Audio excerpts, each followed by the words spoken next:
हम सात फेर के, कसम खैले बानी हम सात फेर के।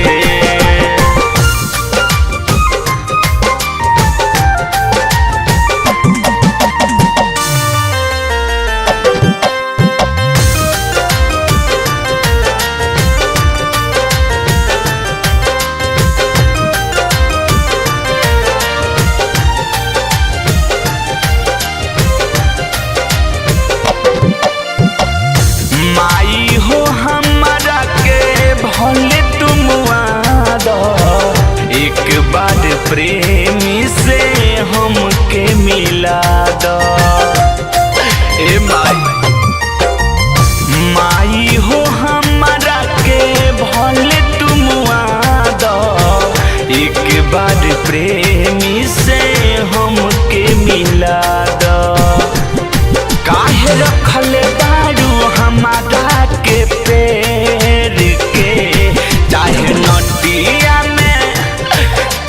नटिया में फसरी लगा दो।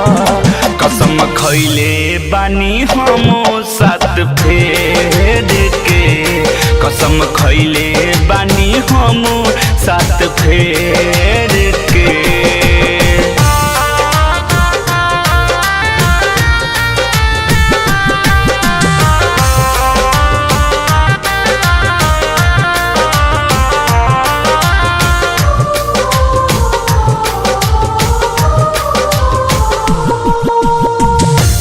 बेलायो शोक ऋतिक हुई है कौन हाल में, रात दिन डूबल हुई है हमारे ख्याल में।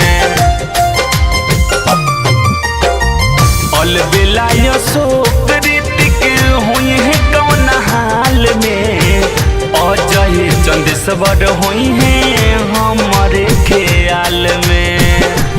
साथ धैले बानी बड़ा हमसे के, चाहे नटिया में फसरी लगा दो।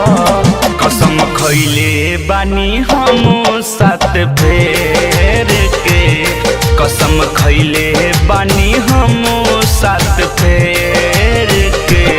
माई खाई बनाई खाना रोत हुई है मोर दीवाना, काहे मारो तारू हमारा के घेर के। चाहे नटिया में फसरी लगा दो। कसम खैले बानी हम सात फेर के, कसम खैले बानी हम